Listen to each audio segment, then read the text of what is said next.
Hello दोस्तों, welcome to our. आज की क्लास में हम सरपुरी वंश, जिसे अमरार कुल वंश भी कहा जाता है, इसके बारे में स्टडी करेंगे। देखिए, छत्तीसगढ़ में बहुत सारे राजाओं का शासन था। उसी में एक 6वीं शताब्दी के आसपास इनका शासन कब तक, 6वीं शताब्दी के आसपास सरपुरी वंश, इसी को अमरार कुल वंश भी कहा जाता है। अमरार कुल परीक्षाओं में पूछा गया प्रश्न है, अमरार कुल किसे कहा जाता है, कौन से राजाओं के शासन को अमरार कुल वंश कहा जाता है। सरपुरी वंश के शासकों को अमरार कुल वंश के शासक कहा जाता है। इनकी राजधानी थी सरकपुर।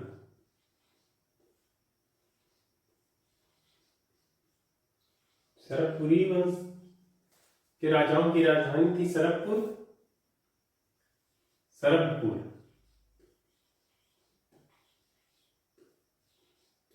जो सारंगगढ़ के, वर्तमान सारंगगढ़ के आसपास का क्षेत्र को सरकपुर माना जाता है। सारंगगढ़ के आसपास का जो क्षेत्र है उसे सरकपुर माना जाता है। और सरकपुरी राजवंश किन क्षेत्रों में था? संबलपुर,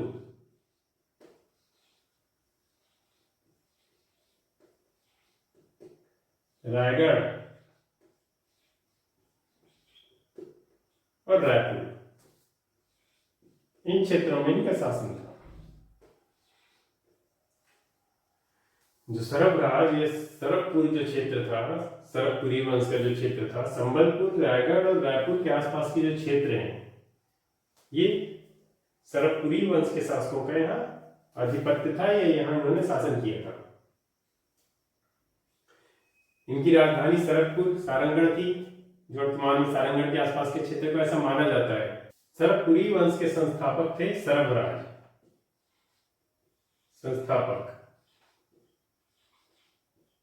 इसके संस्थापक थे सरबराज।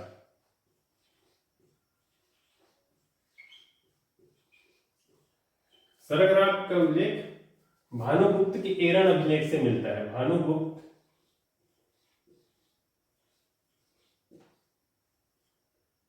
एरण अभिलेख,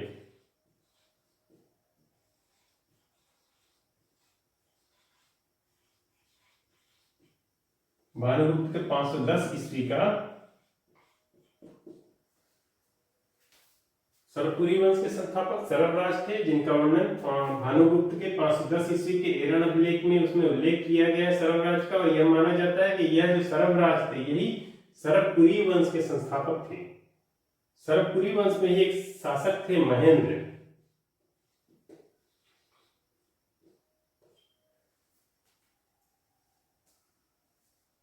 जब समुद्रगुप्त ने अपने दक्षिणापथ अभियान के अंतर्गत, जब समुद्रगुप्त के गुप्त वंश का जब हमने अपने पिछले क्लास में पढ़ा था, तो हमने देखा कि समुद्रगुप्त ने अपने दक्षिणापथ अभियान में दक्षिण कोसल के शासक महेंद्र को परास्त किया था। वो यही महेंद्र थे, सरपुरी वंश के महेंद्र, समुद्रगुप्त ने परास्त किया था।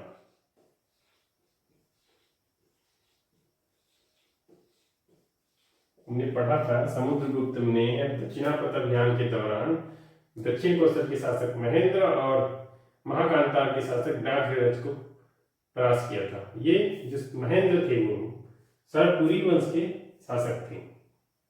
इनको, इसका उल्लेख कहाँ मिलता है? हरिसेन के प्रयाग प्रशस्ति में।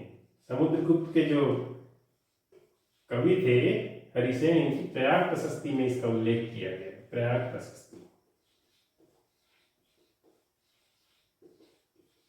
प्रशस्ति में इसका उल्लेख है। इसके एक अन्य शासक थे नरेंद्र।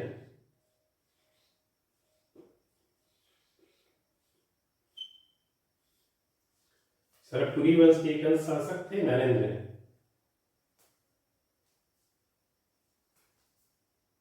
इनका पीपरदुला ताम्रपत्र,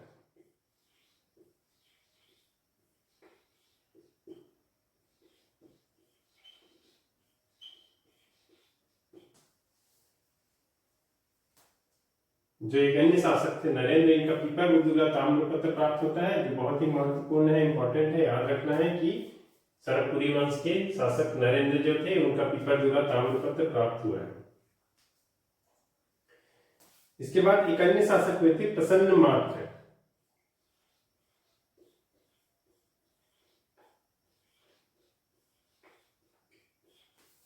प्रसन्नमात्र ने प्रसन्नपुर नगर की स्थापना की थी। प्रसन्नपुर,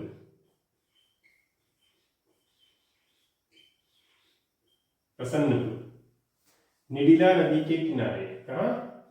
निडिला नदी, जिसे वर्तमान में लीलागर नदी कहा जाता है। निडिला नदी के किनारे।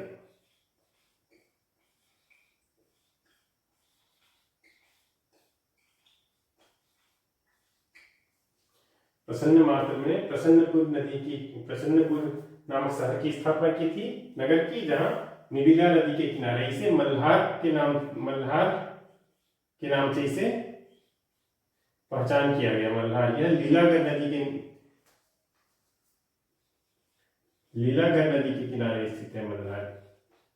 माना जाता है कि यह जो प्रसन्नपुर है वह यही मल्हार है, जो लीलागर नदी के किनारे स्थित है।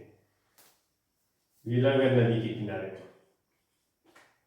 यही मल्हार ही प्रसन्नपुर है। यह जो इतिहासकार है उनके द्वारा इसकी पहचान की गई है। सरवपुरी वंश के संस्थापक सरवराज, उसके बाद महेंद्र, जिसको समुद्रगुप्त ने परास्त किया था। नरेंद्र, एक शासक थे नरेंद्र, जिसका पीपर दुर्लभ ताम्रपत्र बहुत महत्वपूर्ण है। उसके बाद प्रसन्नमात्र ने प्रसन्नपुर नगर की स्थापना की थी, प्रसन्नपुर राज्य की स्थापना की थी, जो निडिला नदी के किनारे है। निडिला नदी का वर्तमान नाम लीलागर नदी है और प्रसन्नपुर को मल्हार के नाम से पहचान किया जाता है। देखिए, प्रसन्नमात्र जो थे,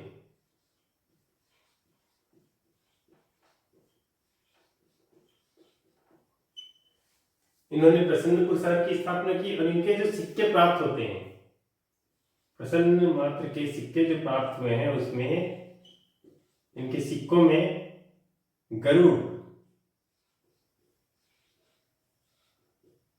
शंख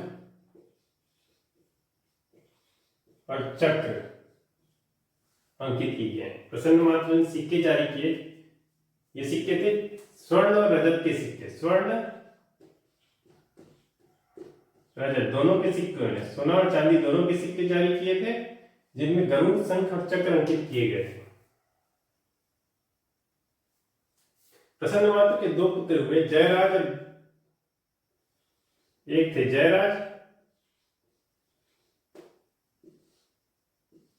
और दूसरे थे मनमात्र या दुर्गराज।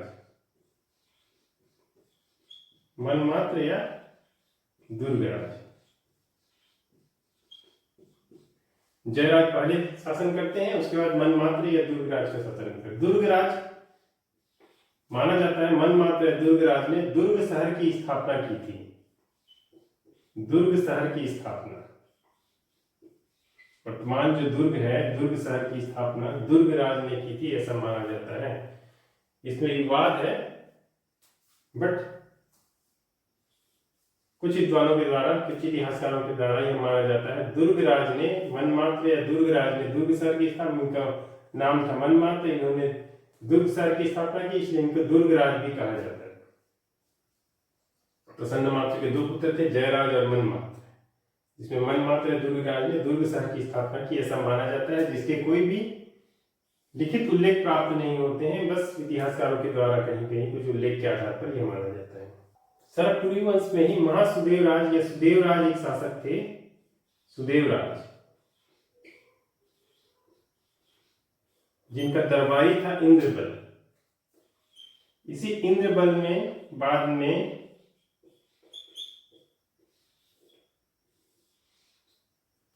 सरवपुरी, अंतिम सरवपुरी शासक को हटाकर सरवपुरी वंश का समाप्त कर पांडु वंश की स्थापना की थी इंद्रबल ने। यह सुदेवराज का दरबारी था, या सुदेवराज के शासन में एक सामंत था इंद्रबल। यह सामंत था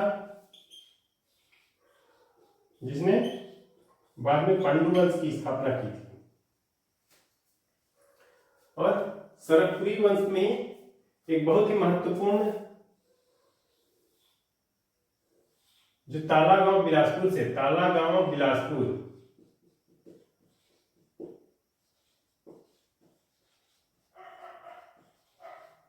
से जो रुद्र शिव की प्रतिमा जो प्राप्त हुई है, रुद्र शिव की प्रतिमा, रुद्रशिव प्रतिमा जो प्राप्त हुई है, जिसे काल पुरुष शिव की प्रतिमा भी कहा जाता है, जिसमें इनके अंग जो है अलग अलग 10 जानवरों से इनका निर्माण किया गया है। सारे अंग विभिन्न प्रकार के जानवरों से बनाए गए हैं। बहुत ही विचित्र प्रतिमा प्राप्त हुई है, जो रुद्र शिव कालपुरुष की शिव प्रतिमा मानी जाती है। जो इसमें शंकर भगवान के जो शिव भगवान के जो शरीर के सारे अंग हैं, वह अलग अलग जानवरों से बनाए गए हैं, अलग अलग पशुओं से बनाए गए हैं। तो जो रुद्र शिव की प्रतिमा, कालपुरुष शिव की प्रतिमा जो प्राप्त हुई है मूर्ति, वह सरपुरी वंश के शासकों द्वारा बनाई गई थी।